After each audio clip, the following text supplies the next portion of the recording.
வணக்கம் ஜோதிட நண்பர்களே. சந்திராஷ்டமம் அப்படிங்கிற ஒரு விஷயத்தை ஜோதிடத்தில் பல காலமாக நெகட்டிவாகவே பார்த்து வந்துட்ருக்கோம்.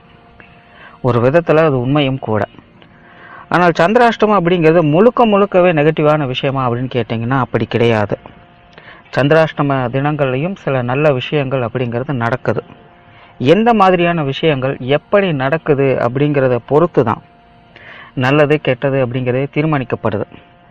அப்படி சந்திராஷ்டம தினத்திலையும் நடக்கக்கூடிய விஷயங்கள், செய்யக்கூடிய விஷயங்கள், அதை பொறுத்து நல்லது கெட்டது அப்படிங்கிறது அமையும்.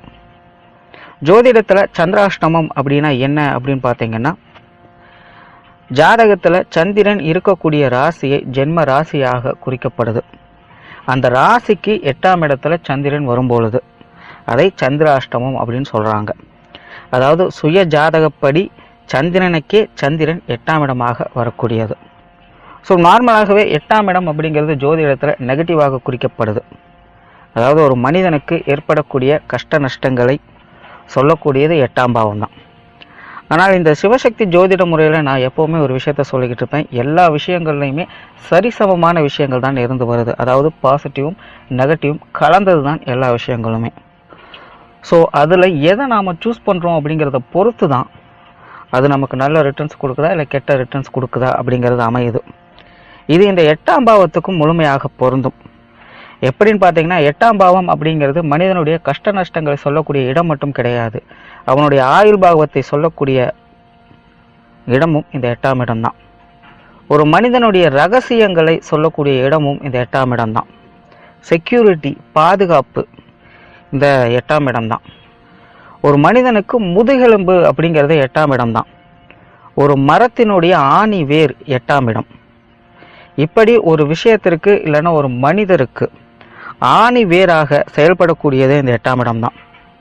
இது இல்லை அப்படின்னா மற்ற எந்த விஷயமுமே கிடையாது. உயிர் இருந்தால்தான் நல்லது கெட்டது பற்றியே யோசிக்க முடியும், சுக துக்கங்களை பற்றி சிந்திக்க முடியும், அனுபவிக்க முடியும்.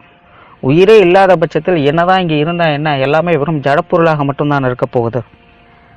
அப்படி எல்லா விஷயங்களுக்குமே ஆதி மூலமாக செயல்படக்கூடியதே இந்த 8ஆம் இடம் தான். இது இல்லாமல் ஜோதிடத்தில் வேற எந்த ஒரு விஷயமும் இயங்காது அப்படிங்கிறது தான் உண்மை. சிவசக்தி ஸ்வரூபத்திலேயே 8ஆம் இடம் அப்படிங்கிறது சிவன், 2ஆம் இடம் அப்படிங்கிறது சக்தி. சித்தர்கள் பாடல்கள் இதை நிறைய கேட்டு இருப்பீங்க. 8-2 சூட்சமம் அப்படின்னு சொல்லி நிறைய விஷயங்கள் சொல்லி இருப்பாங்க. நவகிரகங்கள்லேயே 8ஆம் இடம் குறிக்கக்கூடியது சனி. சனிக்கு மட்டும்தான் ஈஸ்வர பட்டம் அப்படிங்கிறது இருக்குது, சனீஸ்வரன் அப்படின்னு சொல்லுவாங்க. சனிக்கு மட்டும்தான் சமநிலையை கொடுக்கக்கூடிய சக்தி அப்படிங்கிறது இருக்குது. இந்த பிரபஞ்சம் அப்படிங்கிறதும் சமநிலையின் படியே இயங்கி வருது. இப்படி நீங்கள் எதை வேணாலும் ரிலேட் பண்ணலாம். இதை பேச ஆரம்பித்தோம் அப்படின்னா நாள் முழுக்க பேசினாலும் தீராது. உண்மையிலே இந்த 8ஆம் இடத்துடைய ரகசியங்களை நீங்கள் தேட ஆரம்பிச்சிட்டிங்க அப்படின்னா அதற்கு முடிவே இருக்காது. ஏன்னா அது பிரபஞ்சத்தோட தொடர்பு கொண்டது, பிரபஞ்சத்துக்கு எல்லையே கிடையாது. ஆனால் இந்த 8ஆம் இடம் அப்படிங்கிறது நெகட்டிவாக பார்க்கப்படுது. ஏன் அப்படின்னு பார்த்தீங்கன்னா, சுகபோக வாழ்க்கைக்கு இந்த 8ஆம் இடம் அப்படிங்கிறது செட் ஆகாது. ஏன்னா ஆரம்பத்திலே சொன்ன மாதிரி 8ஆம் இடம் அப்படிங்கிறது உண்மை.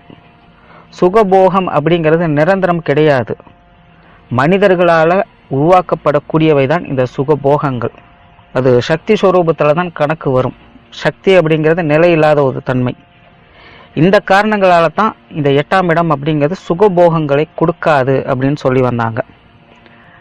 நாளடைவில் காலப்போக்கில் அதையை மட்டுமே எடுத்துக்க வேண்டிய சூழ்நிலைக்கு மனிதர்கள் தள்ளப்பட்டு இருக்காங்க அப்படிங்கிறது தான் உண்மை. ஏன்னா சுகபோகங்களை கொடுக்காது அப்படிங்கிறத சொல்லி வந்தவங்க இது உண்மையை கொடுக்கும், உண்மையை நிலைநாட்டும், சத்தியத்தை உணர்த்தும் அப்படிங்கிற விஷயத்தை சொல்ல மறந்துட்டாங்க. இதுதான் பிரச்சனையே. ஸோ என்னாச்சுன்னா காலப்போக்கில் இது எல்லாருக்கும் பதிஞ்சிருச்சு. இது இப்படி தான் அப்படின்னு கன்ஃபார்ம் பண்ணி முத்திரை குத்த ஆரம்பிச்சிட்டாங்க. ஸோ அப்படி தான் இந்த சந்திராஷ்டம பிரச்சனையும் உருவாகுது. ஸோ இந்த சந்திராஷ்டம தினத்தில் சந்திரனுக்கு 8ஆம் இடத்திலேயே சந்திரன் வராதனால சந்திரனுக்கு பாதிப்புகள் அப்படிங்கிறது கொஞ்சம் கூடுதலாகவே வரும். இங்கே பாதிப்புகள் அப்படிங்கிறது நெகட்டிவான பொருள் அல்ல. பாதிப்புகள் அப்படின்னு குறிப்பிடுறது நான் ஒரு ரியாக்ஷனை குறிப்பிடுறேன். ஒரு செயல் வடிவம் இல்லைன்னா ஒரு தூண்டுதல் ஏற்படுது அப்படிங்கிறது தான் பாதிப்பு அப்படின்னு சொல்கிறேன்.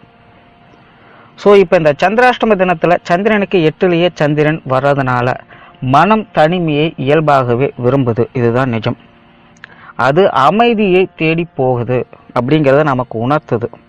உண்மையை தேடி போகுது, ஒரு நிலைப்பட முற்படுது அப்படிங்கிறது தான் இங்கே நடக்குது. ஸோ உண்மையிலே சந்திராஷ்டம தினங்களில் ஆன்மீகம் சம்பந்தப்பட்ட விஷயங்கள் மனிதர்களுக்கு ஒரு முழுமையான பலன்களை கொண்டு வந்து சேர்க்குது. ஆன்மீக ஆராய்ச்சியாளர்கள், தத்துவ ஆராய்ச்சியாளர்கள், தியானம் பழகுபவர்கள், மனதை ஒருமுகப்படுத்த நினைப்பவர்கள், பிரபஞ்ச ரகசியங்களை தேடுபவர்கள், உண்மையை தேடுபவர்கள், இப்படி நம்மளுடைய மனம் நிஜத்தை, உண்மையை தேடக்கூடிய காலம்தான் இந்த சந்திராஷ்டம தினம். ஸோ அன்றைய தினத்தில் மக்களுக்கு சுகபோக வாழ்க்கை, இகபோக வாழ்க்கையில் மனம் இயல்பாக ஈடுபடாது. ஸோ அந்த மாதிரியான விஷயங்களில் நாம் செயல்பட ஆரம்பிக்கும் பொழுது குழப்பங்கள் ஏற்படும், சங்கடங்கள் உருவாகும். இதுதான் காரணம், வேறு எதுவுமே இல்லை. ஒரு காலத்தில் சந்திராஷ்டம தினங்களில் மனிதர்கள் மௌன விரதங்கள் இருப்பாங்க, பேசவே மாட்டாங்க யார்கிட்டையும். ஒரு இடத்துல அமைதியாக உட்கார ஆரம்பிச்சிடுவாங்க, எந்த ஒரு விஷயத்துலையும் ஈடுபட மாட்டாங்க. என்ன காரணம்னா சந்திராஷ்டம தினங்களில் பேச்சுக்கு அதிக முக்கியத்துவம் இருக்குது. ஏன்னா பேச்சு தான் நம்மளுடைய சக்தியில் அதிகமாக விரயமாகக்கூடியது. ஸோ சக்தியை சேமிக்கிற தினம் தான் இந்த சந்திராஷ்டம தினம். அதை விரயம் பண்ணக்கூடாது அப்படிங்கிறக்காக மௌன விரதங்களை அனுஷ்டிக்க ஆரம்பித்தாங்க. மனுஷன் வாய் பேசலை அப்படின்னாலே எதையும் செய்ய முடியாது. அதனால் நார்மலாகவே அந்த தினத்தை ஒதுக்கி வந்தாங்க. இது காலப்போக்கில் பார்த்திங்கன்னா எதுவுமே செய்யக்கூடாது, எதுவுமே நடக்காது, தப்பான காரியங்கள் தான் நடக்கும், தடுதல்கள் தான் நடக்கும் அப்படிங்கிற மாதிரியான உருவகங்கள் ஏற்பட்ட ஆரம்பித்தது. குழப்பங்களையும் சந்தேகங்களையும் உருவாக்கிடுச்சு. இன்றைக்கும் சந்திராஷ்டமம் அப்படின்னால நிறைய பேர் பயப்படுறாங்க. பயப்பட வேண்டிய அவசியமே கிடையாது. அன்றைய தினத்தில் என்ன செய்யணும், என்ன செய்யக்கூடாது அப்படிங்கிறது புரிஞ்சிருச்சு அப்படின்னா இந்த பயம் அப்படிங்கிறது இருக்காது. ஸோ சந்திராஷ்டம தினங்களில் ஒரே விஷயம்தான் புரிஞ்சுக்கிறது, அதாவது உங்களுக்கு தேவையான ஒரு விஷயம். இப்போ உங்களுக்கு அப்படிங்கும்போது நீங்கள் மட்டும்தான், வேற யாரோட தலையிடுதலும் இருக்கக்கூடாது. அப்படிப்பட்ட ஒரு விஷயம், அப்படிப்பட்ட ஒரு செயல் நீங்கள் செய்கிறதுக்கு இந்த சந்திராஷ்டம தினம் அப்படிங்கிறது முழுமையாக உங்களுக்கு ஒத்துழைப்பு கொடுக்கும். முடிஞ்ச அளவுக்கு ஆன்மீகம் சார்ந்த விஷயங்களில் முழு பலன்களையும் உங்களால் இந்த சந்திராஷ்டம தினத்தில் பெற முடியும். இந்த சந்திராஷ்டம தினங்களில் அமைதியாக இருந்து வந்தாலே போதும், உடலில் சக்தி அப்படிங்கிறது உருவாக ஆரம்பிக்கும். எதை செய்யக்கூடாது அப்படின்னு பார்த்தீங்கன்னா மற்றவங்களுடைய விஷயங்களை. இப்போ மற்றவங்க அப்படிங்கிறது நீங்கள் இல்லாத மற்ற எல்லாருமே மற்றவங்க தான். யாருக்கும் எதையும் செய்யக்கூடாது. இகபோக விஷயங்களை, சுகபோக விஷயங்களை நாடக்கூடாது. மற்றவர்கள் சார்ந்த முக்கிய முடிவுகளை இந்த சந்திராஷ்டம தினங்களில் எடுக்கக்கூடாது. இதுதான் இந்த சந்திராஷ்டம தினங்களில் இருக்கக்கூடிய விசேஷமே. உங்களுக்குன்னு இருக்கக்கூடிய எந்த ஒரு விஷயமாக இருந்தாலும் சரி நீங்கள் தாராளமாக செய்யலாம். உங்களை தவிர மற்ற யாராக இருந்தாலும் சரி, உங்கள் குழந்தைகளாகவே இருந்தாலும் சரி, நீங்கள் அதை செய்யக்கூடாது. இவ்வளவுதான் சந்திராஷ்டமத்தோடைய விசேஷங்களே. இந்த சந்திராஷ்டம தினங்களில் ஒவ்வொரு ராசிக்குமே ஒவ்வொரு குறிப்பிட்ட விஷயங்களில் கொஞ்சம் ஜாக்கிரதையாக இருக்கணும் அப்படின்னு சொல்லி வச்சுருக்காங்க. அப்படி துலாம் ராசிக்கு என்ன மாதிரியான பிரச்சனைகள் அப்படின்னு பார்த்தீங்கன்னா, நீங்கள் செய்கிற வேலைகள் அப்படிங்கிறதே பெரிய பிரச்சனை தான். இந்த சந்திராஷ்டம தினங்களில் 1க்கு 2 வேலை செய்ய வேண்டிய சூழ்நிலைகள் உருவாகும். செஞ்ச விஷயத்தையே திருப்பி செய்கிற மாதிரியான சூழ்நிலைகள் உருவாகும். அடுத்தது தொழில் மற்றும் வேலை விஷயங்களில் நிறைய பிரச்சனைகளையும் சிக்கல்களையும் கொண்டு வரும். பொருளாதார பிரச்சனைகள், நிதி நிலைமை, இது எல்லாத்தையுமே கொஞ்சம் கவனமாக கையாளணும்.